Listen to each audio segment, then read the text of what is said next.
Okay, sounds good. Okay, hi everyone. Thank you for joining us today for the third webinar in the series titled Storytelling, the History of Scaling, Linking, and Equating and Looking to the Future. This series is being hosted by the NCME SIGIMIE Contemporary Issues in Scaling, Linking, and Equating, or abbreviated as SLE. My name is Jamie Malatesta, and I am a co-chair of the SLE SIGIMIE along with Stella Kim, whom you'll hear from in a few minutes. Our invited scholar today is Dr. Alina von Davier. Before Stella introduces Dr. von Davier, I'd like to let everyone know that we've uploaded 2 papers discussed last week by Dr. Neil Durans to the SIGIMIE website that's found on the main NCME webpage.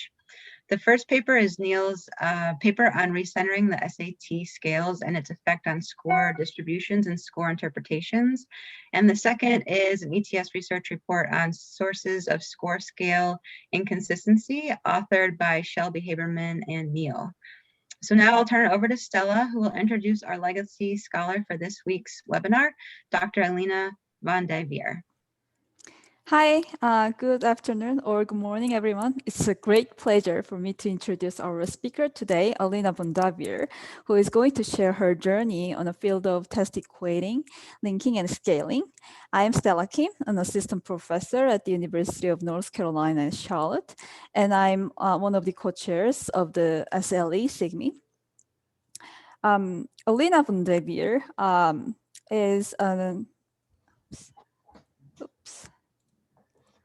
is a chief of assessment at Duolingo and founder and CEO of EdAstra Tech LLC. At Duolingo, von Davier and her team operate at the forefront of computational psychometrics. Her current research interests involve developing psychometric methodologies in support of digital first assessment, such as the Duolingo English test, using techniques incorporating machine learning, data mining, Bayesian inference methods, and stochastic processes. 2 publications, a co-edited volume on computerized multi-stage testing in 2014, and an edited volume on test equating, statistical models for test equating, scaling, and linking in 2011, were selected as the winners of the Division D Significant Contribution to Educational Measurement and Research Methodology Award at ARA. Additionally, she was written and or co-edited 5 other books and volumes on statistics and psychometric topics. In 2020, von Davier was awarded a career award from the Association of Test Publishers. In 2019, she was a finalist for the Visionary Award for EdTech Digest. Prior to Duolingo, she was a chief officer at ACT, where she led ACT Next, a large R&D innovation unit. Before that, von Davier was a senior research director at ETS, where she led the Computational Psychometrics Research Center. Prior to that, she led the Center for Psychometrics for International Tests, where she was responsible for the psychometrics in support of international tests, TOEFL and TOEIC, and for the scores reported to millions of test takers annually. Von Davier is currently the president of the International Association of the Computerized Adaptive Testing, and she serves on the board of directors for the Association of Test Publishers. She's a mentor with New England Innovation Network, Harvard Innovation Labs, and with the program via mentor at the University of Kiel, Germany. She earned her doctorate in mathematics from Otto Koenig University of Magdeburg, Germany, and her Master of Science degree in mathematics from the University of Bucharest, Romania. Please join me in welcoming our guest speaker, Alina von Davier. Thank you, Stella, for the introduction and for inviting me to be part of this series. It's an honor. I want to share with everyone that I'm actually a bit under the weather because I had my 2nd vaccine yesterday. And actually, I was quite down the whole morning. I'm well medicated, but and I hope I will make it through. But please be kind today. It's a tougher day than otherwise. It was a really interesting experience for me to go back and think of how I started my work at Educational Testing Service on scaling, linking, and equating. And actually, it's a pleasure for me to share with you some of the thoughts that I had while I became very interested in this type of work. So I will take you a bit through my journey, and I will go the other way around, so from present to the past. So what am I doing now? So current introduction. So I'm Chief of Assessment at Duolingo. I founded this small tech consulting, and I'm the president of Association on Computer Adaptive Test, and I will be the chair for the Association of Test Publishers. We already actually heard most of these things in the introduction. I'm also an advisor for different groups and different circles and different organizations. So here are just three of them. DEMRE in Chile, Center for Integrative Research in Computing and Learning Sciences, circles from Digital Promise, and Digital Formative Assessment with DIP in Germany. Before that, I worked for ACT as the leader of ACT Next, and that took about 4 years, and it was an extremely intense period of time. It was a lot of fun building the team and doing quite a lot of innovations and developing tools that, in my opinion, have the potential to transform the educational experience. Before that, I worked for Educational Testing Service, where pretty much I grew up. I started immediately after my PhD, and I went through, through several positions within foundational research, and then operational research, and then back to foundational research. So, among other things, I started the first team on computational psychometrics. I introduced the concept of computational psychometrics in 2015. Before that, I was in charge of the psychometric work for international assessment like TOEFL and TOEIC at ETS. And like everyone else, I've been doing quite a lot of work, doing different activities for our community, for Psychometrica, for the Journal of Educational Measurement, different positions as on different boards of directors, and I try very hard to support and mentor EdTech companies. And I started actually when I was in Iowa with the Iowa EdTech Accelerator and the work done with Smart Sparrow. And now I'm continuing it with Harvard Innovation Lab and Massachusetts Innovation. So I'm quite passionate about mentoring. So and I noticed that I'm doing more and more of that. And I enjoy it very much.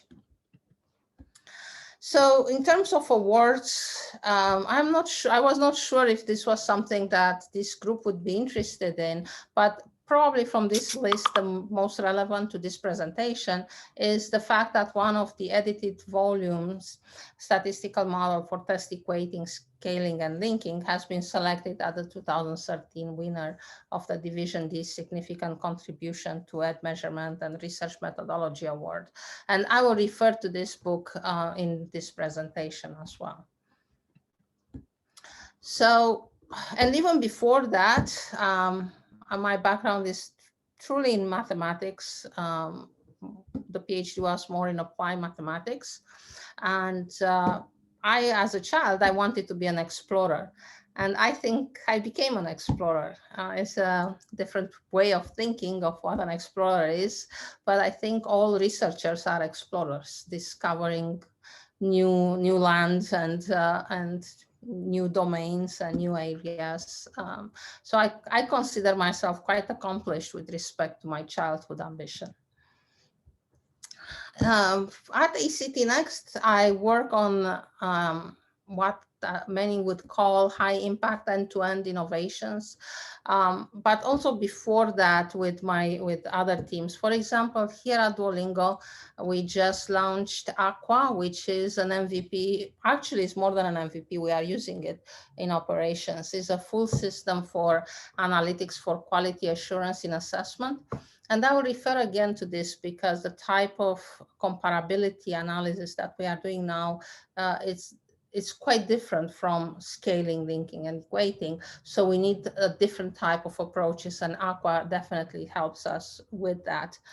At the ACT Next, we built Alexa, the ACT Alexa skill, which was an effort to expand the learning experience through voice. So we had the ACT test with the ACT prep, and then we built a connection with Alexa so that students could also build their learning experience through voice.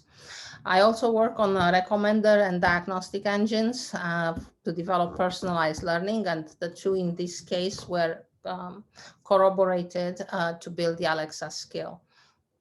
We also work on automated passage generator called Sphinx, using artificial intelligence to generate direct content. So not only the items, so questions, but also content.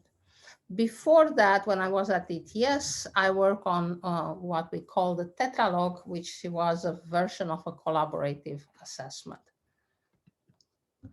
So here is a bit of a story, my story in books, and what I try to group them a bit, or maybe not quite. Anyway, this is my story in books, and it started with this one here, which was based on my dissertation on tests of unconfoundness in regression models with normally distributed variables. But the other two books that are really relevant for this presentation are the kernel method of test equating and the statistical model for test equating. So the first one is, and here is where the story starts. When I joined ETS, and I was fortunate to work with Paul Holland, at that time, I didn't even know the word test equating. And I was extremely fascinated. Imagine I was new to the United States as well, and I was not quite familiar with standardized testing. And I thought was the most wonderful thing that statisticians can do for students to equate tests and give the students the opportunity and the chance to apply, to take the test multiple times and apply for access to university. So because when I grew up in Romania, we only had one admission exam for the university, one per year. And if you didn't pass, then you had to wait a full year. And when you are 18, a year is very long. So many of my friends at that time never really made it to the university just because they couldn't deal with that big gap of a year long. So when I came to ETS and I learned about standardized tests and I learned about equating, I was so passionate. I thought was really one of the best things possible with respect to fairness and to make students' life easier. And then working on equating, I moved and created this edited volume because I was trying to tell a story of how the approach, especially the one I'm sorry, I have two dogs.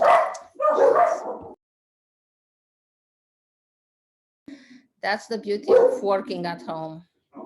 So the work on statistical model for test equating, scaling and linking is truly inspired by the statistical approach to equating or to anything, to modeling.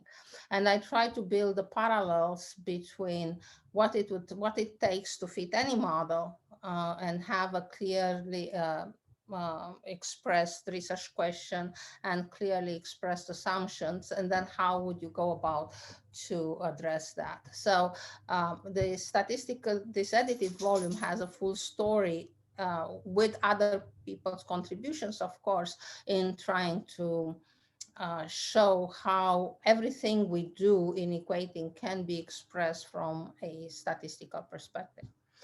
But the first book that I contributed to with Paul and Dottie was on the kernel method of test equating. And it was also the first thing I've done at ETS, and it was really a lot of fun. We were taking some of the work that Paul and Dottie did in the 80s, and then we updated them and applied them to different designs, and then developed the standard errors, for example, for them. So I would say probably in that book, my personal contribution to that was to build the standard errors and the standard errors of equating difference. Because a lot of the previous one, like the pre-smoothing and the kernel derivations, many of them were already available, done by Paul and Dottie many years before. We also expanded it to many designs because the original was only for, I believe, random groups. So we are, at the moment, I'm also working with two of my colleagues, Marie Wiberg and Jorge Gonzalez, on a generalized version of the kernel equating. And the idea there is, and hopefully maybe next year we will finish it. The idea there is to update all of these methodologies from the kernel method perspective, but to consider, for example, the IRT as part of these methodologies, to consider different ways of doing the pre-smoothing, and expanding pretty much in all of the steps for the kernel equating methods. And of course, providing software that's also quite relevant. Now, my upcoming volume, though, is quite different. It's about computational psychometrics. And we've been working on it for a while now. So given that I changed jobs and places and all of that, so it was a bit slower than the others. But nevertheless, I think it's still quite relevant. It's actually probably better for it, for the book to come out now, because it seems that there is more and more interest in computational psychometrics nowadays than it was, say, 2 years ago. I'm quite happy about this edited volume. Again, it tells a story on how you might approach the existing research questions that we have in assessment and in general in education, from a perspective that includes tools from the computer science toolbox. And we have examples, and we have introductory chapters to different methodologies from machine learning that can be used in psychometrics. So what is computational psychometrics? Since I've been talking already about it a few times, the way I define it was it's a theory-driven psychometrics blended with machine learning methods in order to measure latent abilities in real time. And the main difference from, say, psychometrics as we used to think about it, traditional work, and computational psychometrics, is that on the right side here, in traditional assessment, for example, we would have a cognitive and learning and psychological approaches used for designing the test. And then we will have directly the data, and then we will see if the model fit the data. Perhaps making some modifications there, but in principle, these two other layers, the feature extraction and higher level construct, are just not part of the conversation in a traditional psychometric framework where the data are very structured.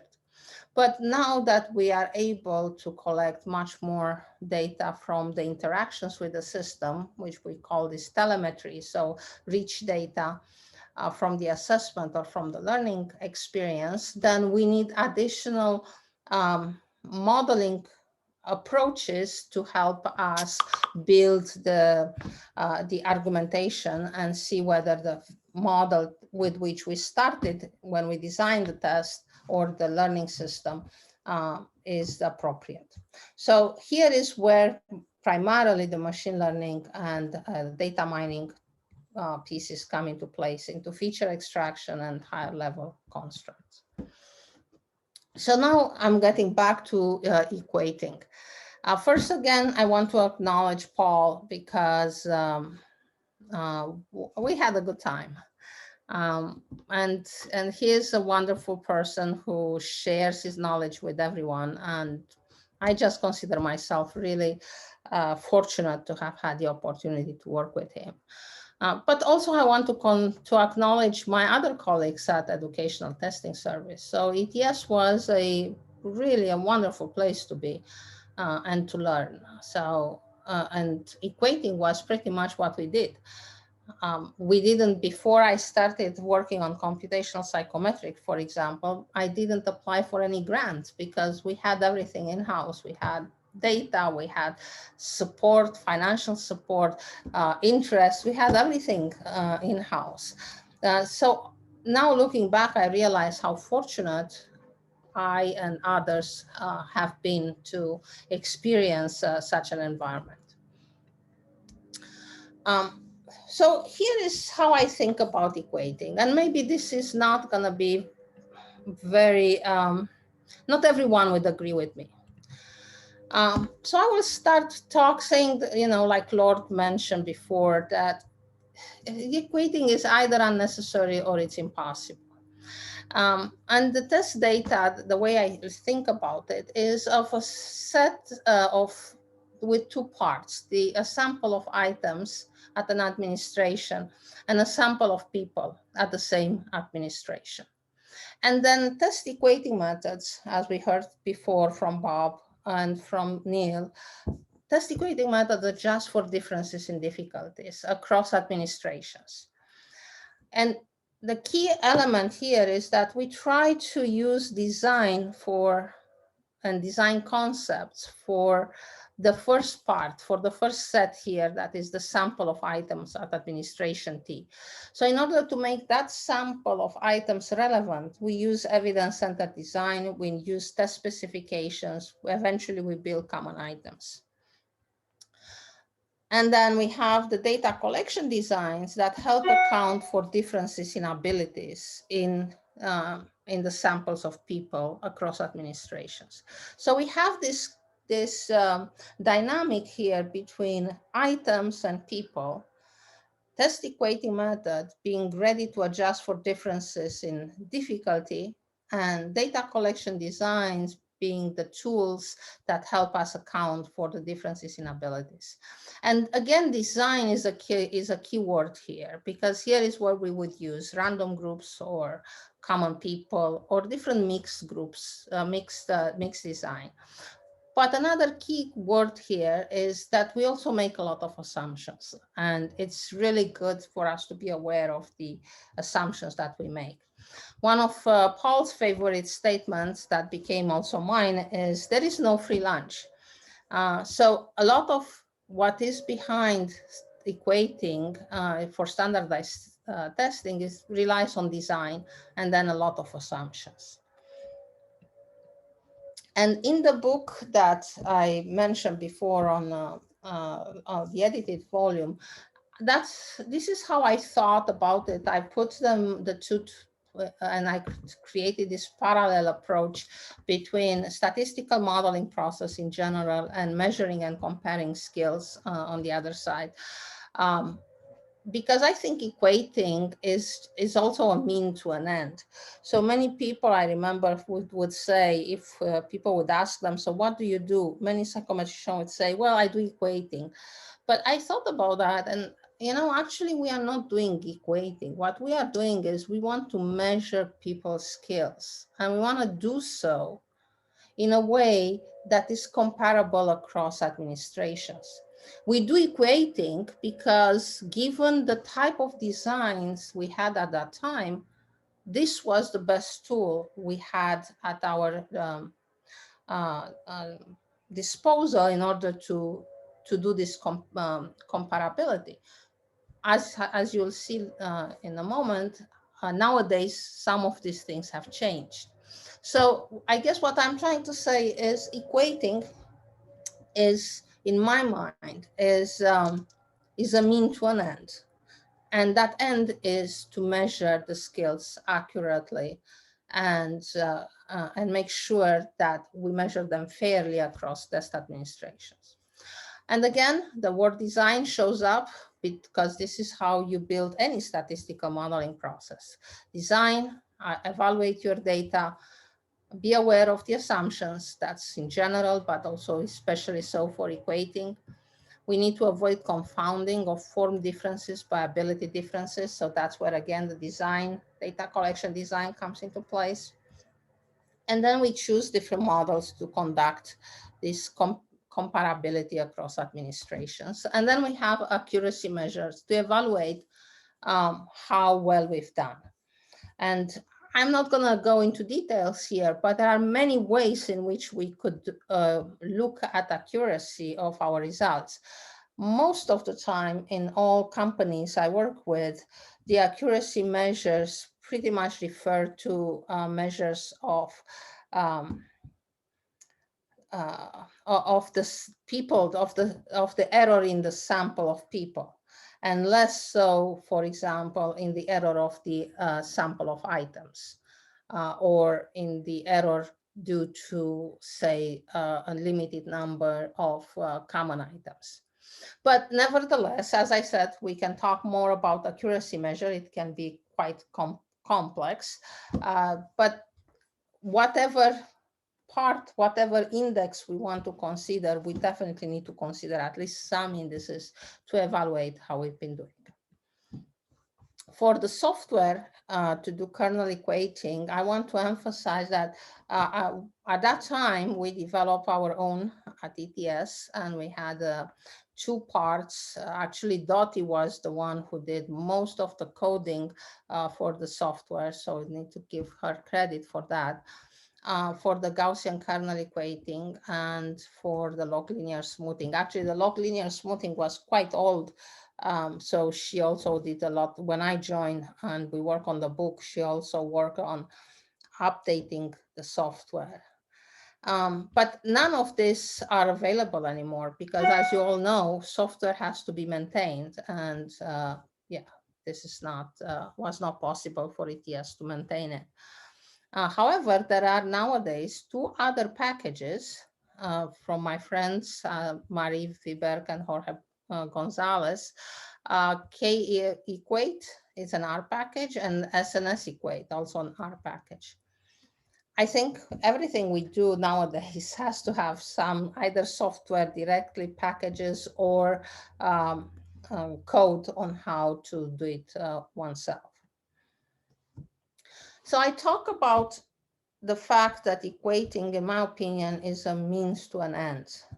And that the way we did equating in the previous century, and of course there are many assessments who still use assessment design in the previous century, and therefore use equating methods like that. But now we are seeing different types of assessments, and they require a different way of thinking about comparability. And I will talk now about digital first assessment and what comparability means for that. Of course, the Duolingo English test is probably the first digital first assessment. And I created here a parallel between the traditional tests and the digital first test. So in a traditional test, usually we have equating that is taking place after the administration. So the idea is you have those two S1, SI, and SP, the sample of items and the sample of people. You get the data, and then you get another data like that, another sample of items and sample of people, and then you link those two. And if, for example, you have a large assessment, then you will also have pilot data, and you'll have original estimates. And it will require quite a significant amount of work and set of activities that take place after the administrations, including equating. And sometimes one also needs to do additional adjustments, such as simultaneous equating that Shelby Haberman proposed to deal with the accumulation of error in almost continuous tests. Now, also within the traditional test, but more on the modern side, is this idea of pre-equated tests. And in the pre-equated test, unfortunately, there is a bias towards the pilot test data. So you pilot, you try to get your items, it will take a long time. And therefore, the distance in time between cohorts that took your pilot test and the students that are going to actually take the test is getting larger. And therefore, the estimates might not be appropriate anymore. Also, with pre-equated approaches, it's quite difficult to build a large item pool very fast. It's almost impossible, to be honest, but nevertheless, people have tried and some were more successful than others. When we talk about digital first tests, what we have here is we have pre-equated like tests. The only difference is that the items are generated automatically according to the subject matter expert's design, machine learning algorithm, and will create so many of them that the pools will be very large very quickly, item pools. Now, if you have such a design, then the idea of comparability is different. So because you also don't have a test form anymore. So you have, say, an adaptive test that is being created with item extracted from the pool in real time. So the comparability of test scores requires now a holistic approach. And the way I've been thinking about it, and I'm building it to some extent here at Duolingo, is to think about the machine learning model evaluation. So we built tools, we put now tools in place to evaluate the model itself, but also the typical type of analysis, like how does, invariance, how does the model react for different type of items, how accurate it is, how meaningful it is, if it makes things up, and what's the consequence and how often it happens and what evaluation we need in place.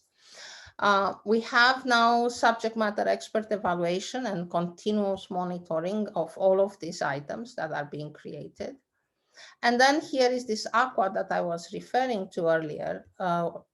We'll build analytics for quality control to monitor many metrics and to have a display, a dashboard that will also identify when things have, say, cumulative trends of any sort. We also check regularly the machine learning results versus data. For example, the machine learning estimates of difficulty, which in our case are buckets that are associated with a common European framework for English, for foreign languages, but we apply the one for English. And so we evaluate how well the model does versus the data that we are collecting. And we are adjusting these estimates based on the data as needed. This is actually a very similar, conceptually at least, idea like the simultaneous equating that Shelby Haberman created many years ago for addressing the accumulation of errors in continuous tests. So we are doing something similar, making sure that we adjust these machine learning estimates based on the data as needed. So again, I brought this back, these slides back, just to emphasize again that for the digital first assessments, there are still the same questions there, but the way we address those are quite different. For example, here, instead of in the traditional equating, we would have IRT or observed score equating, but here now we have different approaches. We have the item generation model, and we work hard to make sure that this item generation model creates items that have the targeted difficulty. And we work with other types, other approaches for the estimation that often includes both machine learning tools and psychometric tools. And we still use accuracy measures, and we still use design, and we still use subject matter experts for pretty much at all these steps from the design to evaluation. So here is, I was calling them some of my heresies. I think in the future, many types of tests will continue to exist, to coexist. Tests that have been developed in the last century with tests that are like the DT, Duolingo English test, the digital first. One of my one of the areas with which I really have a problem personally is this idea that there are 60 years old scales that we are using to measure progress, and that at any administration, we always link to the past. And that makes me think that in doing so, we make the testing out of sync with the reality, because in terms of what is being measured. Because if you remember, we talk about that equating can only take care of the difficulty, not of a changing construct. So if you change the construct, then none of the rest of the features of standardized tests hold anymore. But what does that mean? It means that we are now prisoners of the past, because we keep comparing and linking to the past, and we don't update the content in terms of what actually children learn and how they work. We can talk a lot about writing essays by hand, for example, or as opposed to on a device. So we are really, I think we are the hostage of the old scales. And personally, I have a problem with that. I think equating has been hijacked, I think, from the idea of having test equating as a liberating approach that allows people to take the test many times when they need it.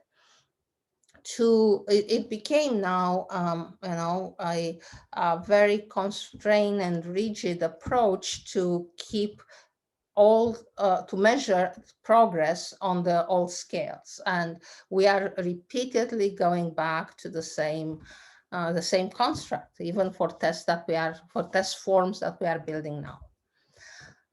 That being said, there will be other tests. The Duolingo English test is probably just the first of its kind, but definitely not the last. And I think they will coexist.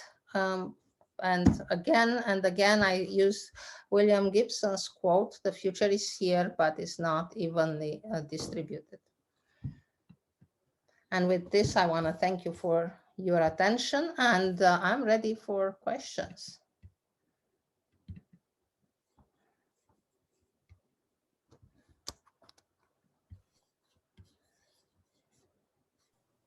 And you can disagree with me. I know it wouldn't be the first time, so that's okay.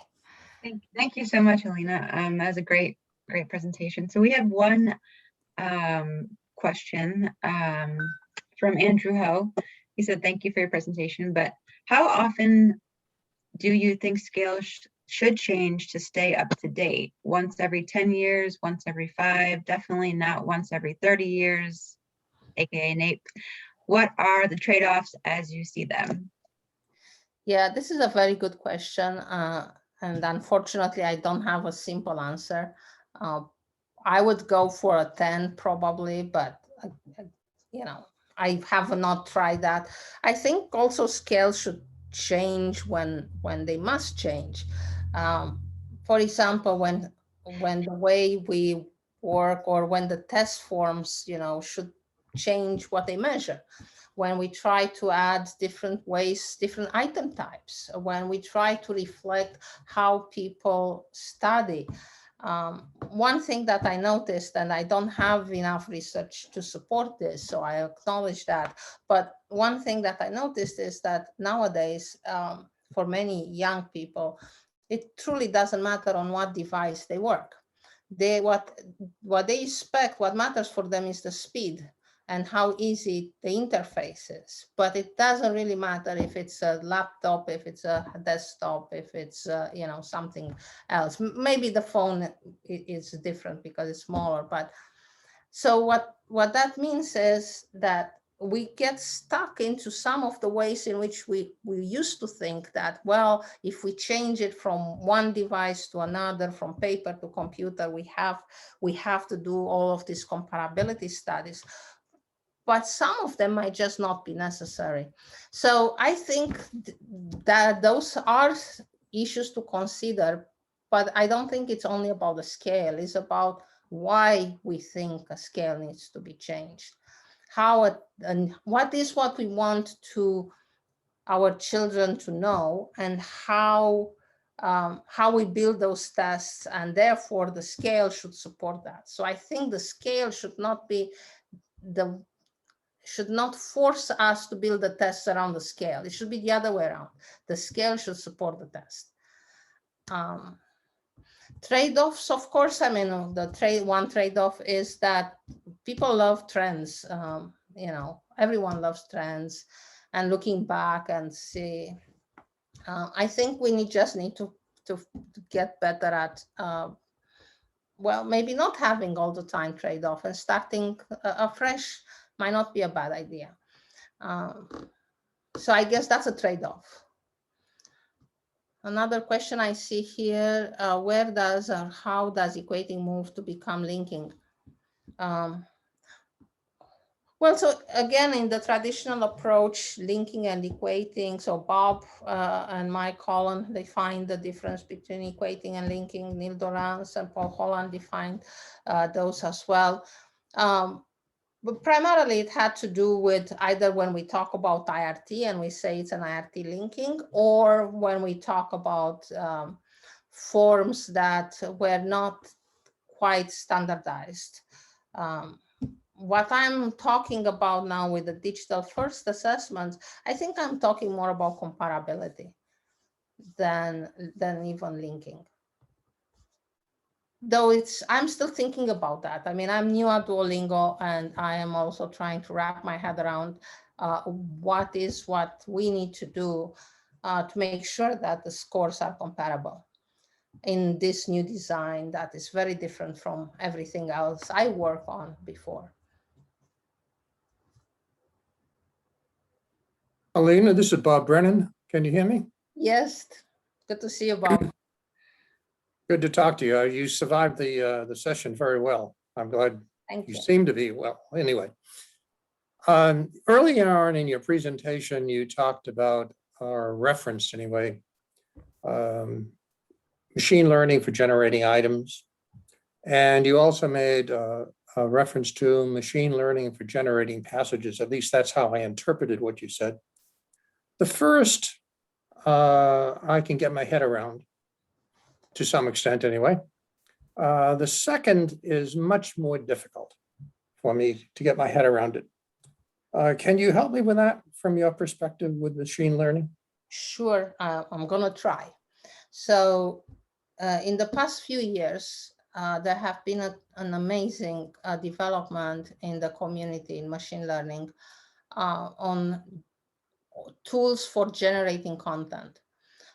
The most famous are BERT, B-E-R-T, and the latest one is GPT-3.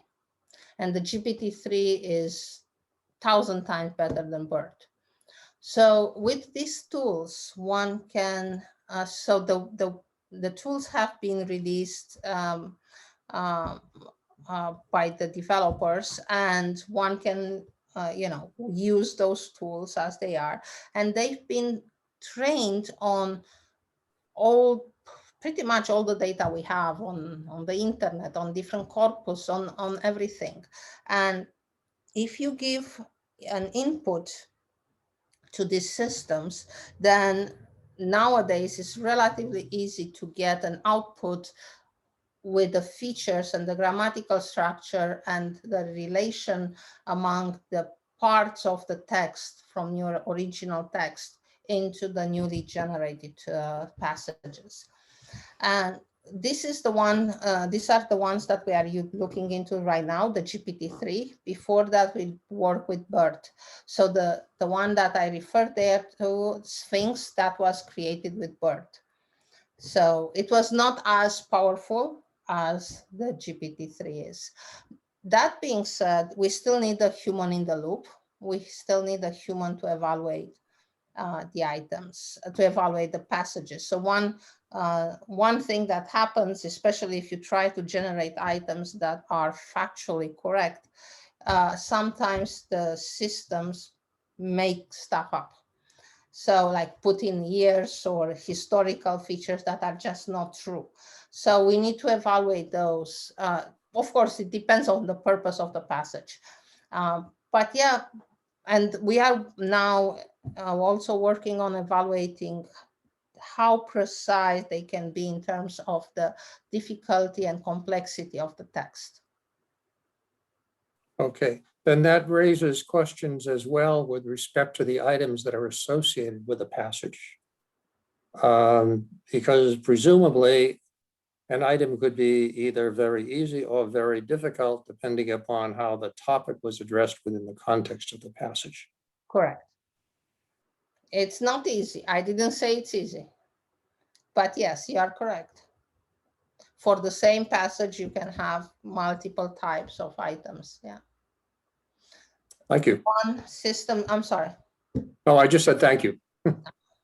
One thing that we did at ACT actually was, so ACT already had a system for generating items, and we generated passages. And then part of the work was to put those together.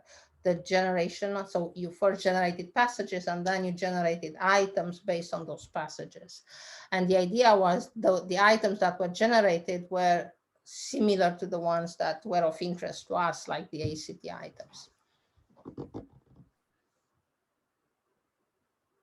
But I think that this is going to change the way we build tests, and it's going to be available to really to everyone. Thank you. Welcome. Any question?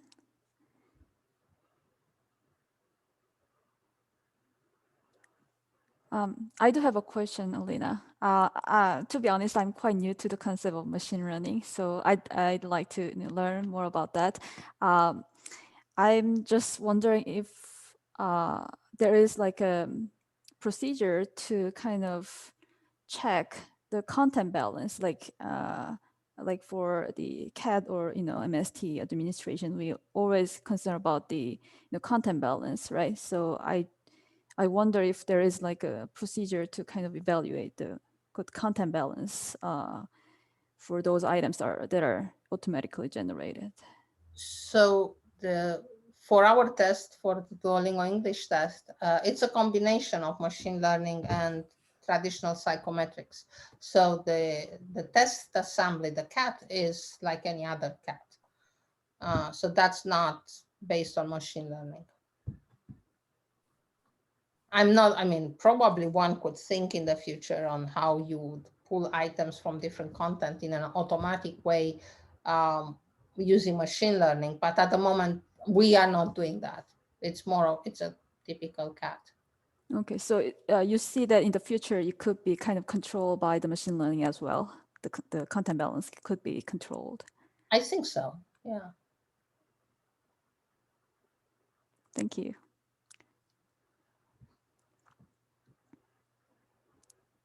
Any other questions?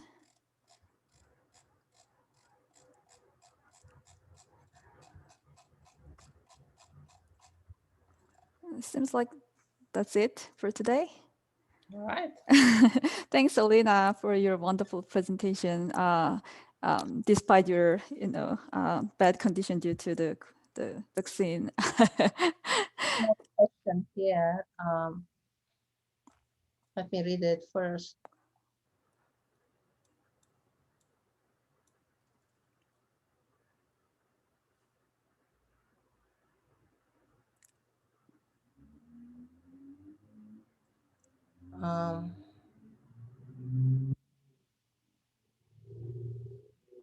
I think that's a good point. I think you're right. It's a philosophical perspective, but I think it's how we define change and what we want to preserve versus what we want to allow to change. I think it's a good point. For example, when we do equating over time, what we are saying actually is we expect that everything should stay the same, and equating is only adjusting for just difficulty. But if you want to change things in a different way, might look differently.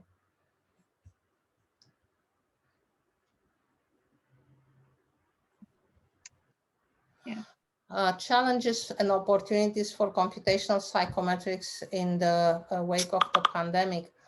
Well, definitely. I mean, you must have, probably you did hear that now ATP has an annual event on computational psychometrics. And I understood that the Psychometric Society is also starting an event on computational psychometrics. I think it just gives us more tools. I hope the audience will find the book. The book is supposed to come out at the end of June or beginning of July. So I hope that will be helpful. It is helpful in the sense that it helps us think of bigger data, richer data, processed data in a psychometric framework, and how we use and how we combine the approaches that we use for traditional psychometric questions versus pattern discovery, for example. Another question is whether I checked the performance of machine pre-equated scores. I did not, but I know there is a paper about that. I've seen it. Some colleagues from ACT actually published it probably after I left. But I did not compare that. Could you please talk about some of the results from that study? I mean, if you know about the paper. I think was in the Journal of Educational Measurement. Do you recall results from that study?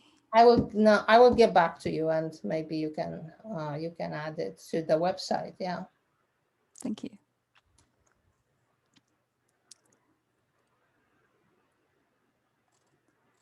Hi, this is Carolyn Fidelman.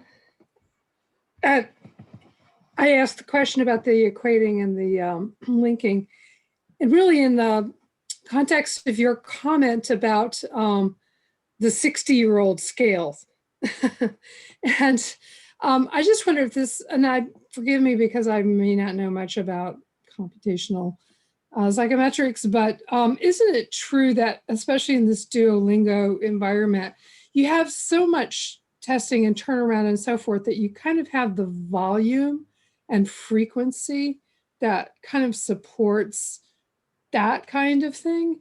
Whereas where I work at NCES, I'm in the longitudinal studies, and our measurement might only occur every 10 years.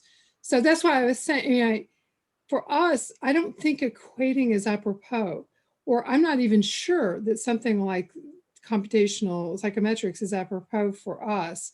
Wouldn't you say it is, in fact, something that comes into play based on the frequency and volume of what you're doing, and that when you slow it down to the extent that we do over at NCES for the various things, that it becomes less of something that you would use? Am I wrong about thinking it that way, or?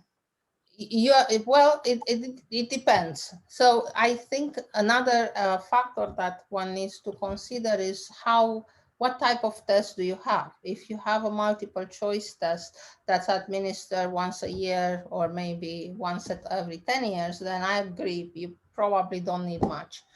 But even there, I would ask you if you want to keep your 60-year scale. Things change.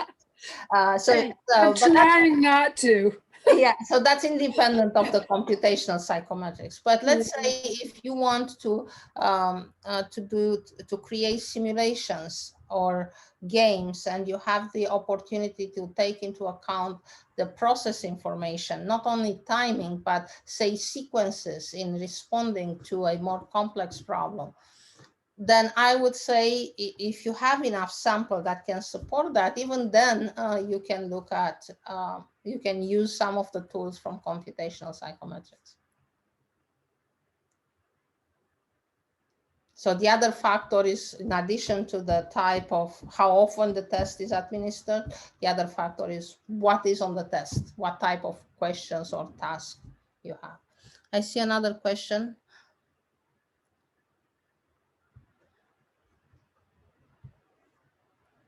Well, that's a good question. I don't think enough research has been done on comparability and measurement of skills in collaboration. I think that's still an area for research. What comparability means when you work with somebody else, what does it mean if you work with a different person? Do you still score the same on collaboration if you work with different people? Should we take an average? So they are all very good questions. I think there is still a lot of work to be done there. So Maria Ellen, I don't have a clear answer for that.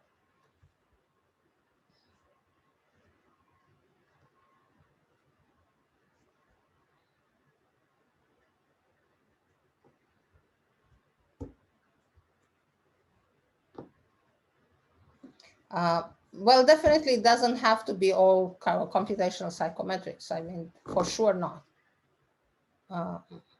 But I agree that there is, the problem is, it's another good point actually, a measurement problem versus an analysis problem. So in the past few years, I really worked to learn more about machine learning. And at a very superficial level, you can think of it as another tool, really. And for many applications in computational psychometrics, it is just another tool. But it became such an amazing tool that you have almost like a different, it's almost like a different paradigm. So the measurement problems becomes a different problem in this new context. And I'm sure I'm not the most articulated person to say that, but I learned that it's not just having another tool. It does change even the way you think of the problem. Thank you, Alina. I think it's time to wrap things up. The first thing that I'd like to say is thanks, Alina, for such a wonderful presentation. And then second, if you are not able to attend, the past two webinar series, there is a NCME YouTube channel. I will put the link in the chat box so that you can access those recordings from the sessions. And then the third, we have our SIGIMIE, CLE SIGIMIE will have a coordinated session for the NCME conference, which will be held on May 25th at 2 p.m. EST. So we'll feature several experts in our field, including Dr. Michael Collin, Mary Wiberg, Tim Moses, George Gonzalez, and Dr. Robert Brennan. So if you'd like to, if you have a chance to, then please join us for this wonderful, event. And where else? And then this is going to be the last session of the webinar series, but we'll follow up with one more session after the NCME conference. So hopefully, everyone can join the very last session of the webinar. Jamie, do you want to add anything to that? No, thank you. Thank you everyone who attended, and thank you so much, Alina, for your great presentation. Thanks. Learned a lot. Thank you for having me here. Thank you all for coming and for the good questions. Okay. Thanks, Alina. Thank you, Thank you. everyone. Thank you, everyone, Okay, for take care. attending.